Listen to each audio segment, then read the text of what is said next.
By the way, you know they're having a celebration of them on September the 5th. Trump celebrating the J6 people. I thought my boss, President Clinton, made an undeniable point of Democratic policy. Since the end of the Cold War, there have been 51 million jobs created in the United States. 50 million were created under Democratic presidents and 1 million under Republican presidents. But, you know, that's 50 to 1. You've got to be able to tie. If you're going to make claims like that.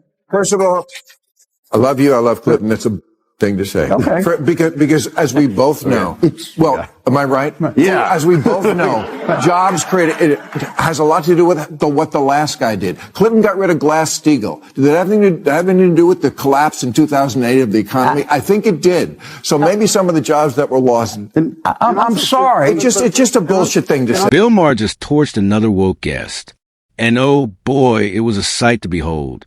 The guy walked onto the show thinking he and Maher were teammates on the same ideological battlefield. Big mistake. Maher had the flamethrower ready. What followed was a glorious takedown that left the woke wisdom in ashes. There's a lot to unpack here. So buckle up, because this one gets real spicy. And the other thing I think we've been pretty aligned on is that the Democrats do better when they're center-left and not far left. Certainly. It's better policy and it wins elections. Right. How do you think they did their convention with convincing the country that they are now back to the center left as opposed to the far left? Well, first of all, you and I agreed, but that was one tough extraction, getting Biden out of the race. Yes, it was. Anyway, we brought in the head of oral surgery at UCLA, Nancy Pelosi. You and I were like a couple of hygienists, like hacking away at it. But Dr. Nancy came in and did it. Kicks things off by making a point that even some conservatives can nod to. He reminds his guests that the left is far better off staying center-left rather than drifting into the ideological abyss of the far left. And honestly, I have to agree with him on that. Sure, we can tolerate and even respect certain left-leaning ideas on abortion rights, LGBTQ equality, and modern gender roles. Those are conversations worth having.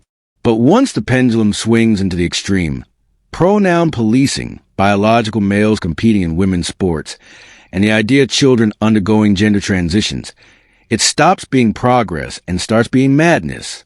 That's where the far left loses the plot and where Maher, to his credit, draws the line. Every country wanted something different. And the Democrats, they weren't looking for ethnic cleansing. They weren't looking for a war. They weren't looking for a new entitlement. The country wanted something different than Trump and Biden, and we gave it to them. And I'm not surprised the country's responding favorably. I really not. Yeah, I thought that, for one thing, they sounded like America, which, has been a problem with the left in recent years. They didn't sound like they liked America too much. And this convention, I heard a lot of it. You're lucky to be an American. You're privileged. Right. It's the greatest country in the world. Like, thank you. Did you hear that, Congressman? Yeah. Feel like that was sincere? First off, let's be honest. Nobody exactly rallied behind Kamala Harris during the last election. For someone who had the full backing of the establishment, Hollywood endorsements, and a mountain of campaign cash, she should have won in a landslide, but she didn't even come close. And yet, the left still clings to this bizarre fantasy that Harris ran one of the closest races in history. That couldn't be further from the truth. She lost multiple swing states, failed to secure the popular vote, and got trounced in the Electoral College. It wasn't a nail-biter. It was a political crash landing. The numbers don't lie. What the left calls momentum was really just delusion dressed up as hope. I will never criticize Democrats for putting on a good show. I will never criticize Democrats for being good at politics. What I criticize Democrats for is being bad at policy and governing. They put on a great show. They got those celebrities in there. They dusted off those American flags that they had previously held in the attic or burned occasionally. And then they brought them out for that freedom wave. Very few Democrats burned the Democrat activists burned down cities. We, as members of Congress, just a few weeks ago, we had to go put American flags back up over Union Station in Washington, D.C. Yes, Crenshaw is absolutely right. We've all seen those moments during Pride Month when the White House swaps out the stars and stripes for the Pride flag. As if patriotism is something you can conveniently rotate on a calendar. It's symbolic of a broader problem. The selective love for America. They wrap themselves in the flag when it's time to win votes or preach unity. But the moment it's politically fashionable to protest, that same flag becomes a target. Suddenly, it's being burned in the streets or mocked online by the same people who claim to stand for freedom. Crenshaw's point hits hard because it exposes that double standard. Loving America only when it serves your agenda isn't patriotism. It's performance. Put on a good show. Right? It's full of hope and joy, and I get it. Like, that's great. Starry-eyed views of optimism of the future. But on policy, not so great. And in the end, this is going to be about policy. They were very light on that. Why? Because they don't want to contend with the fact that they own the last 4 years of policy. We do have a very unique opportunity here where we have two candidates where you can look at 4 years and 4 years. You know exactly what they're going to do, and you know exactly what the outcomes are. And on every metric, Donald Trump wins on this. And so that's what we're going to keep pushing this election toward, is what are the metrics that will actually make your life better? Donald Trump wins on this, on the policy and the outcomes associated with that. Crenshaw hit the nail right on the head. The Democrats are still running on vibes and slogans instead of substance. And that's exactly why they're floundering. Even now, nearly a year after losing the election, they can't seem to articulate a clear, unified vision for the future. Ask 10 Democrats what their policy priorities are, and you'll probably get 10 different answers, each more contradictory than the last. There's no coherent economic plan, no firm stance on border security, no clear message to working-class Americans who feel forgotten. During the campaign, KLA Harris had all the media coverage, celebrity endorsements, and big donors. But none of that can replace an actual message. And when the dust settled, voters saw right through it. That's why they lost, not because of bad luck, but because they stood for nothing that resonated with everyday Americans. By the way, you know they're having a celebration of them on September the 5th. Trump celebrating the J6 people. I thought my boss, President Clinton, made an undeniable point of Democratic policy. Since the end of the Cold War, there have been 51 million jobs created in the United States. 50 million were created under Democratic presidents and 1 million under Republican presidents. You know, that's 50 to 1. You've got to be able to tie. If you're going to make claims like that. First of all, I love you. I love Clinton. It's a thing to say. Okay.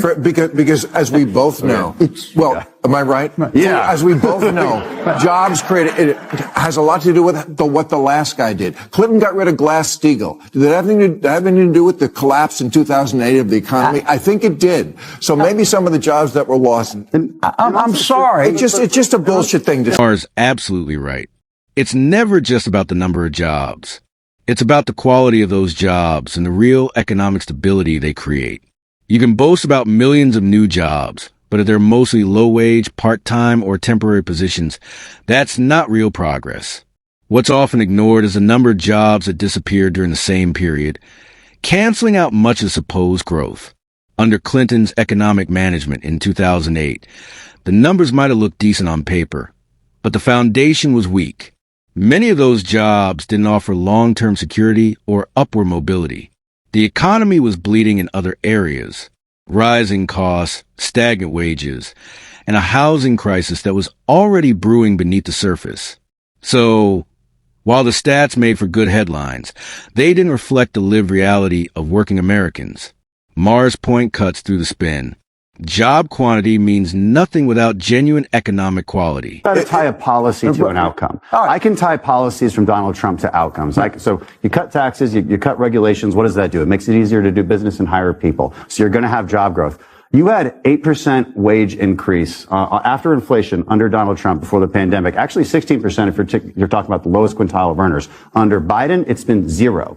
So on every metric, he wins, and I can go down the list. I guess that crime is down 30%. The stock market is up. The metrics that y'all choose are just BS metrics. No, I choose again, Let me note, it's not a BS metric. It's the metric that actually matters. When we talk about the economy, we're talking about real tangible indicators. Low inflation, meaningful tax cuts, reduced regulations, and policies that empower businesses to grow. Those are the fundamentals that drive job creation, raise wages, and strengthen the middle class. That's exactly why Trump connected with so many Americans and why KLA Harris fell flat. He focused on what mattered most to working families: the cost of living, take-home pay, and a government that didn't choke small businesses with red tape. Meanwhile, Kamala and the Democrats were too busy pandering to the fringe left, chasing culture wars instead of addressing kitchen table issues. At the end of the day, people vote with their wallets, not their hashtags. And that's the reality the left still refuses to understand. The Democrats have done a better job creation, but it's not 50-1. So don't lie to me. You know what? I'm an ally till you lie. Please fact check. Either Bill's right or I'm right. Fact check. But the numbers don't necessarily mean. Okay. But it's 50-1. You understand what my. We had the lowest unemployment in 50 years under Trump. And again, you have to associate an outcome with policies. And you can't tell me what Biden policy resulted in better jobs. If we're increasing our jobs. Also, there was a pandemic that had a lot to do with that. There's a massive. There's a lot of factors that go into it. Again, let's move on. I'm sure James Carville expected Bill Maher to jump right in and back him up when he proudly threw out that talking point that Democrats created 50 million jobs compared to Trump's 1 million. It sounded like an easy win for Carville, a moment to score political points. But Maher wasn't buying it. Instead of nodding along, he called him out right on the spot, pointing out that those numbers don't tell the full story. Maher explained that job creation isn't a simple scoreboard. You have to factor in context like the economic cycles, global events, and the post-pandemic recovery that inflated those figures. In other words, correlation doesn't equal causation. Carville tried to spin it as proof of Democratic superiority, but Maher reminded everyone that raw numbers can be deceiving and that real leadership is about sustained economic quality, not headline statistics. This country simply has no education standards anymore. They will let you out of a public high school and give you a diploma, and you don't have to actually know anything, which used to be the mission of schools, knowing things. I know it's super important to stop the grooming of our kids, or, I don't know, to start it. And certainly critical race theory must be stricken from the curriculum, or who knows, maybe included in all of it. But, while we're having those fights, could someone please notice that the kids don't actually know anything? Everyone's busy arguing about the economy. The real crisis is happening in our classrooms. America's education system is a mess. Plain and simple. Kids are graduating without basic reading, writing, or math skills. Because ideology has replaced merit, programs like DI and critical race theory have turned schools into social experiments where attendance matters more than achievement. Diplomas are being handed out like participation trophies, and excellence has been sacrificed on the altar of equity. Meritocracy, the very foundation that once made American education the envy of the world, has been tossed aside. Now we're reaping the consequences. A generation of students unprepared for real-world challenges, unable to compete globally and conditioned to believe that effort doesn't matter. It's not just a failure of policy. It's a moral failure that's slowly eroding the nation's intellectual backbone.